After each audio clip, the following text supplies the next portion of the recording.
Salut à tous, c'est Nisoftware. Aujourd'hui je vous fais un tutoriel sur le logiciel Mac XDVD Reaper Pro pour Windows, mais c'est pareil pour le Mac. Voilà, c'est un logiciel qui va vous permettre de convertir et vous verrez qu'il pourra faire plusieurs choses. Alors ce logiciel m'a offert 5 codes d'activation. Alors j'organise un concours à partir d'aujourd'hui jusqu'à le samedi 8 mars 2014 à 17h30 précisément pour que vous ayez les résultats en direct. Voilà, donc ce sera un tirage au sort et pour y participer c'est très simple. Donc vous allez aller sur ma page Facebook Nisoftware que je viens de créer. Alors voilà, donc vous allez sur ma page, je vous conseille de liker pour recevoir les résultats. Et ensuite, donc pour y participer, vous cliquez sur participer, donc cliquez sur le lien d'abord, vous cliquez sur participer, voilà, participer, et ensuite vous devez partager, voilà, vous partagez l'événement, et puis vous pourrez gagner, vous aurez peut-être la chance de gagner donc le logiciel Mac XDVD Reaper Pro pour Windows gratuitement. Donc ce logiciel a quand même une valeur de 40 €, 40 $ je crois, un truc comme ça. Donc ça vaut le coup quand même. Voilà. Donc qu'est-ce que je pourrais dire encore? Pas grand chose à dire. Bon, je vais passer au test du logiciel, hein. Je vais faire une petite présentation d'abord du logiciel. Alors qu'est-ce que c'est Mac XDVD Reaper Pro? Ben, c'est un convertisseur, pardon, donc un convertisseur pour les DVD en fait, et il convertit en MP4, enfin tous les formats populaires, donc voilà. Et donc c'est surtout les produits Apple, hein, parce que vu que vous voyez dans le nom il y a Mac X, et donc voilà, c'est spécialisé pour les Mac, mais aussi il y a une version Windows, donc tout va bien. Vous verrez qu'il est super ce logiciel, je l'ai testé et franchement nickel. Alors RIP DVD en format vidéo populaire, audio sur Mac, mais aussi sur Windows évidemment. Alors ici, convertir un DVD en iPhone, 5S, iPod, iPad Air, iPod et Apple TV. Voilà. Donc là, il dit qu'il peut convertir. Ainsi, il peut faire aussi des mises à jour constamment pour obtenir les dernières DVD protégées contre la copie. DVD, Android, mobile, pad, Microsoft, Sony, appareil. Donc vous voyez qu'il peut vraiment convertir sur tous les appareils. Vous verrez ça tout à l'heure quand je ferai le test. Ainsi qu'il peut aussi modifier les vidéos. Donc vous pouvez couper, coller, copier, modifier l'image et tout ça. C'est vrai qu'il peut faire pas mal de choses. Alors il peut faire du DVD de sauvegarde de fichiers uniques de la vidéo. Donc ce qu'il peut faire, c'est qu'il peut aussi cloner les DVD en les transformant en ISO ou autre sur votre ordinateur. Comme ça vous n'aurez plus besoin de mettre le DVD dans l'ordinateur. Voilà. Vous pouvez aussi télécharger le DVD vidéo sur YouTube et autres sites. Donc vous pourrez télécharger des vidéos, des clips et tout ça sur YouTube grâce à ce logiciel. Vous pourrez aussi, il y a plusieurs réglages dans les paramètres un petit peu, et vous pourrez carrément modifier la résolution, les images par seconde, etc. Ensuite vous pourrez aussi donc regarder les films plus rapidement, donc parce que il y a une superbe vitesse, donc c'est en ripping et de haute qualité. Voilà. Donc vous pourrez extraire en audio aussi, donc mettre un clip vidéo YouTube par exemple, et puis l'extraire en audio, donc pour faire une chanson, voilà, et instantané d'image de DVD. Voilà, vous pourrez ainsi faire des captures écran, on va dire ça, des images du DVD. Voilà. Vous pourrez choisir aussi, il y a un truc sur le logiciel, c'est que il y a l'avancée tech pour optimiser le processeur d'extraction. Voilà. Donc multicore, traitement du processeur sur Mac spécialement conçu pour les i3, i5, i7, voilà, pour les Intel comme vous l'avez compris. Alors donc évidemment l'extraction va très vite et peut être exécuté en tant que mode sans échec.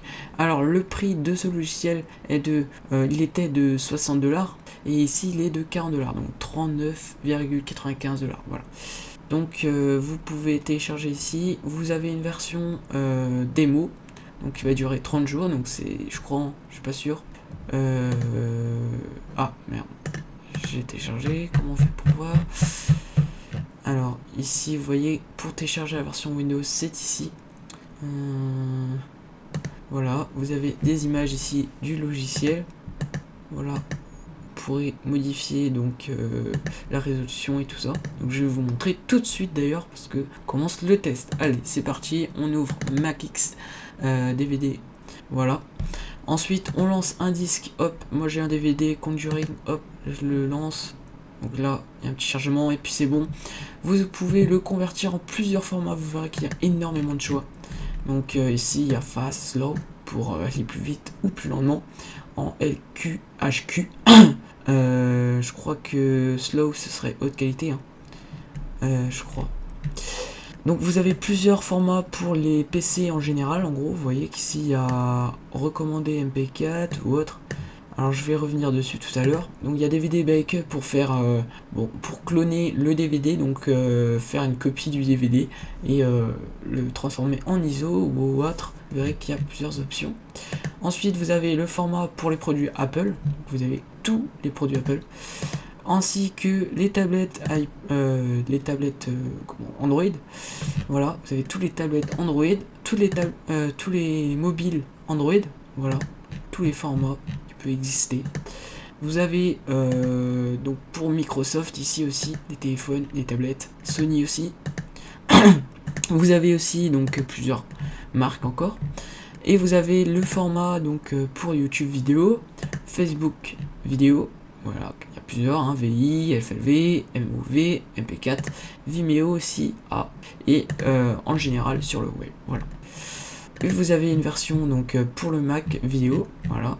Et pour extraire en musique aussi, donc ici c'est pour les produits Apple, donc iTunes, vous pouvez convertir même si vous avez un Windows. Ici c'est juste pour Apple, pour iTunes plutôt. MP3, voilà, c'est ce qui est recommandé, hein, c'est le plus connu. Et AC3, donc universel, voilà. Vous avez TS vidéo, donc vous pouvez convertir en format vidéo. Alors je vais faire un petit exemple pour convertir, voilà. Je vais prendre la recommandée ici, je vais mettre en slow, ou bref, c'est pareil de toute façon. Je vais pas lire la vidéo sinon, parce que vu qu'il y a les droits d'auteur, ma vidéo sera supprimée automatiquement si je vous montre la qualité. Voilà, donc je vais faire OK. Alors il y a encore des réglages que vous pouvez faire ici en cliquant ici là. Vous pouvez carrément modifier, donc ici on a déjà choisi le format. D'ailleurs non, c'était pas celui-là, c'était celui-là. Voilà, peu importe, hein. Alors, vidéo codec MPEG 4 frame, donc c'est images par seconde, 30 images par seconde, on est fou. 1900, donc en Full HD quoi, et ainsi que les kilobits par seconde, ça on va laisser.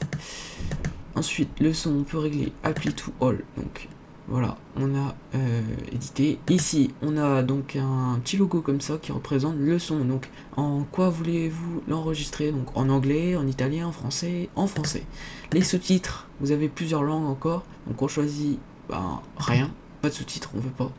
Qu'est-ce que c'est? 7 tags. Donc, ça, c'est pour un petit commentaire, mettre le genre et tout ça, le titre. Ensuite, vous avez quoi? Voilà, choisir la destination, donc où vous voulez exporter votre fichier. Les options ici, donc la langue que vous voulez choisir, le français, et ici ouvrir le fichier après avoir converti, donc voilà. Et ici c'est pour choisir voilà ce que je vous avais dit tout à l'heure pour les images et pour les vidéos. Donc voilà le dossier que vous voulez choisir. Ensuite ici, shut down computer when finished the conversion jobs. Voilà, donc là c'est celui-là c'est pas à cocher, hein. Je crois que c'est redémarrer l'ordinateur après, ou ouais ça doit être ça, redémarrer l'ordinateur après avoir fini le processus. Ici on peut mettre à la poubelle les articles, hein, en sélectionnant et en mettant à la poubelle, par exemple celui-là, poubelle. Ah non, c'était le DVD qu'on met à la poubelle. Ah, non, vous savez, on fait OK, on va recommencer la manip vite fait, hein. Voilà, on va prendre celui-là. OK, on va mettre tout est déjà bien fait, voilà. Vous pouvez importer aussi des images ISO. Voilà, moi j'en ai pas, je peux pas. Des fichiers avec plein de DVD, ISO, etc. vous pouvez faire une prélecture. Bon là je vais pas faire parce que sinon j'aurais pas les droits d'auteur, voilà. Et quand vous avez fini d'éditer et tout ça, vous appuyez sur Run. Et là il est en train de convertir, voilà. Donc on va attendre un tout petit peu pour vous montrer que ça marche bien. Donc voilà, on a déjà 73 images par seconde qui ont été enregistrées, voilà, et dans 1 heure et 3 minutes, même moins, tu vois, ça descend. Donc dans 55 minutes, le téléchargement sera terminé. Donc vous voyez que ça va très vite pour un film qui dure 1h47, je crois. Voilà. Alors voilà, j'ai fini cette petite présentation de ce DVD. Donc j'espère ça vaut le coup de l'acheter, franchement, il est pas mal. Et donc n'hésitez pas aussi à participer au concours pour le gagner gratuitement, ce logiciel, ça vaut le coup en plus. Voilà, donc ça c'est eux, et je les remercie d'ailleurs. Je sais plus si j'avais dit ça au début de la vidéo, mais je les remercie parce que c'est sympa quand même de donner donc pour vous les 5 codes d'activation pour ce logiciel qui est d'ailleurs très bien. Voilà, alors j'en ai fini pour ce tutoriel et je vous dis à plus pour un prochain tutoriel. Allez, salut!